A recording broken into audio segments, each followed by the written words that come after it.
जो दोस्त हैं वो सारे के सारे लोन लेकर आए हुए हैं, क्योंकि यहाँ पे काफ़ी पैसा लगता है, फ़ीस भी बहुत ज़्यादा होती है, कई बार लाखों तो कई बार करोड़ों रुपए लगते हैं। ऐसे में जब हम लोन के लिए अप्लाई करते हैं तो हमें पता नहीं रहता है। जो स्टूडेंट आ गए हैं उनकी तो बात अलग है, बट जो नहीं आए हैं वो लोग अभी भी अगर सोच रहे हैं कि हमें फ़ीस के लिए क्या करना है, हमारे पास में इतना पैसा नहीं है, तो वो लोग लोन लेने के बारे में सोचते हैं, बट उन्हें पता नहीं होता कि लोन की एप्लीकेशन प्रोसेस क्या होती है, वो एलिजिबल भी है या नहीं है, इंटरेस्ट रेट कितना लगेगा। कई बार तो हिडन चार्जेस इतने होते हैं कि इंसान लेकर पछताता है। तो इन सारी प्रॉब्लम्स को ध्यान में रखते हुए आज हम इस वीडियो में इसी टॉपिक के बारे में बात करेंगे और कोई सॉल्यूशन मैं आपको बताने की कोशिश करूंगा और समझाने का ट्राई करूंगा कि आप किस तरीके से इन चीज़ों से आप बाहर निकल सकते हो और एक अच्छी तरीके से लोन के प्रोसेस को फॉलो कर सकते हो। तो आज इस वीडियो में हम इसी प्रॉब्लम के सॉल्यूशन के बारे में बात करेंगे। आप लोगों को मैं पूरी इन्फॉर्मेशन देने की कोशिश करूंगा लोन के बारे में, एजुकेशन लोन के बारे में। और मेरा नाम गजेंद्र सिंह शक्तावत है, आप लोग मुझे सिंह इन इंग्लैंड के नाम से जानते हो। सबसे पहले चैनल को सब्सक्राइब कर लो। तो अब होता क्या है कि जब आप लोन की प्रोसेस स्टार्ट करते हो तो सबसे पहले आप बैंक्स के बारे में पता करते हो कि कौन सा बैंक एजुकेशन लोन प्रोवाइड करवा रहा है। फिर आप क्या करते हो कि उनमें एप्लीकेशन लगाते हो। फिर आपको पता भी नहीं रहता कि आपकी एप्लीकेशन एक्सेप्ट होगी या फिर नहीं होगी, आप उसके लिए एलिजिबल हो या नहीं हो। और आपकी जो स्टेप बाय स्टेप प्रोसेस होती है उसका कोई आपको कई बार आपको पता नहीं चलता है। कई बार बैंक अच्छे से रिस्पॉन्ड नहीं करते हैं या फिर जो बीच में लोग होते हैं वो आपको अच्छे से असिस्ट नहीं करते हैं, आपको सपोर्ट प्रोवाइड नहीं करवाते हैं। या फिर हो भी जाता है सब कुछ तो आपको लगता है कि यार ये तो बहुत ज़्यादा महंगा पड़ गया, इंटरेस्ट रेट बहुत ज़्यादा है, या फिर आपके बहुत सारे ऐसे चार्जेस ले लिए जाते हैं, एप्लीकेशन चार्जेस, फाइल चार्जेस और फलाना टिम का बहुत सारा। क्योंकि मैंने भी पास्ट में लोन लिया था तो मुझे पता है कि ये किस तरीके के चार्जेस ऐसे लगा लेते हैं। देखो बट यहाँ पे स्टूडेंट करता भी क्या है, वो सोचता है यार कि चलो ठीक है एजुकेशन लोन मिल रहा है, मैं यहाँ पे बाहर जाऊँगा, पैसे कमाऊँगा और उतार दूंगा, या अभी थोड़े से पैसे ले रहा तो मैं दे देता हूँ। बट ऐसा नहीं है। जब एजुकेशन लोन या फिर कोई भी लोन होता है वो जब 10-15 साल का या फिर इतने टेन्योर का होता है, क्योंकि जब आप 25-30 लाख का भी लोन एटलीस्ट लेते हो तो बहुत ज़्यादा लंबे समय के लिए होता है। ऐसा नहीं कि आपको 4-5 साल में वो लोन ख़त्म हो जाएगा। आप ज़्यादा जल्दी पैसे दे करके उसको बंद करवा सकते हो, बट उसका जो टेन्योर होता है वो ऐसे ही होता है। तो इतने लंबे समय में जब आप एक लोन चलता है तो उसके काफ़ी सारे चार्जेस होते हैं और ये लोग बढ़ा देते हैं। कई बार जो आपका इंटरेस्ट रेट होता है वो फ्लोटिंग या फिर ऐसा कुछ टर्म यूज़ करते हैं वो लोग, तो ऐसा कुछ होता है जिसमें आपका जो इंटरेस्ट रेट होता है वो बढ़ता रहता है या फिर कभी कम होता रहता है मार्केट के हिसाब से।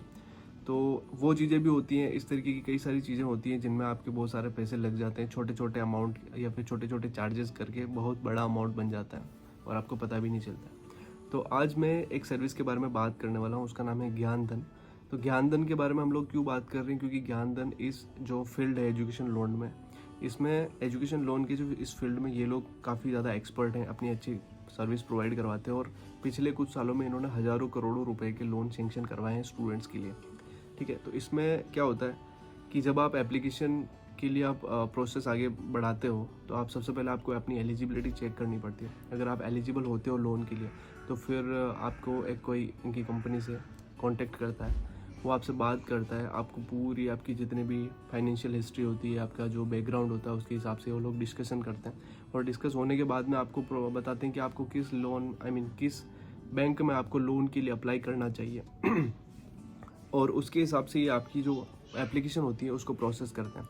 फिर आपको स्टेप बाय स्टेप उसमें पूरा सपोर्ट प्रोवाइड करवाते हैं थ्रू आउट आपकी जो जितनी भी लोन की जो प्रोसेस होती है उसमें।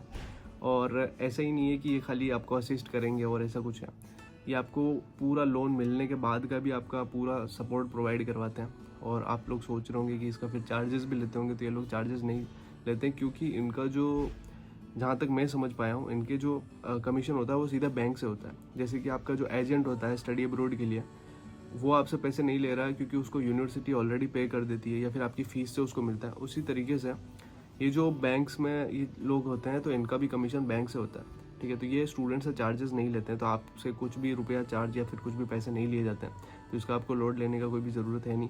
फिर क्या होता है कि ये लोग बहुत अच्छे से नेगोशिएट कर पाते हैं क्योंकि ये इंडस्ट्री में काफ़ी सालों से हैं ये, और फिर ये अच्छे से लोन सेंक्शन करवा पाए काफ़ी स्टूडेंट्स का।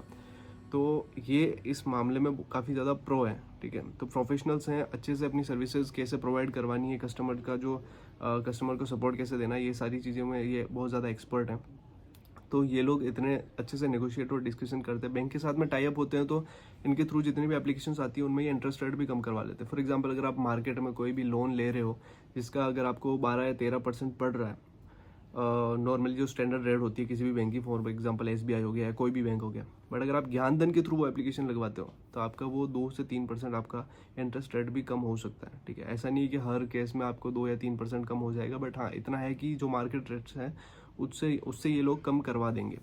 और आपकी जो प्रोसेस है वो थोड़ी जल्दी हो जाएगी क्योंकि आप इनके थ्रू जाते हो। प्लस बहुत सारी ऐसी छोटी छोटी चीज़ें होती है जिनमें आपको चीज़ें समझ नहीं आती है, बहुत सारी ऐसी जो टर्म्स होती है फाइनेंस की वो आपको समझ नहीं आती, तो उनमें हर एक छोटी से छोटी प्रॉब्लम के लिए आप इनको कॉल करके उसी टाइम पूछ सकते हो और ये लोग आपको सपोर्ट प्रोवाइड करवाएंगे क्योंकि ये इनका काम है, ठीक है। तो ज्ञानधन के बारे में मैंने जितना सुना और मैंने जितना जाना उसके हिसाब से मैं आपको बता रहा हूँ। अब आप लोग ये कैसे पता कर सकते हो कि आप एलिजिबल हो या नहीं, तो मैं एक लिंक नीचे दे रहा हूँ, उस लिंक पे आप क्लिक करके आप अपना एलिजिबिलिटी चेक कर सकते हो। फिर इनका कोई एक बंदा होगा जो कस्टमर सपोर्ट से या फिर इनकी जो टीम से कोई भी आपको एग्जीक्यूटिव कॉल करेगा और फिर आप उससे बात करके आप अपनी पूरी जो सिचुएशन है वो समझा सकते हो, आपको किस टाइप का लोन चाहिए, कितने का चाहिए, वगैरह वगैरह चीज़ें, और फिर वो आपको उस हिसाब से सपोर्ट करेगा, हेल्प करेगा और आपकी जो एप्लीकेशन की जो जर्नी है उसमें ये आपको हेल्प करेंगे। तो ये ज्ञानधन के बारे में इतना कुछ था, ठीक है। फिर आप लिंक डिस्क्रिप्शन में है, वहाँ से जा कर के ये चीज़ें कर सकते हो। और अगर कुछ फिर भी समझ में ना आए तो मुझे भी कमेंट कर सकते हो, मैं भी जितना हो सके उतना आपको रिप्लाई करके, या फिर इंस्टाग्राम पे DM करते हो तो वहाँ पे आपको बात करके सॉर्ट आउट करने का कोशिश करूँगा, आपको समझाने की या फिर आपको जो सॉल्यूशन प्रोवाइड करवाने की कोशिश करूँगा।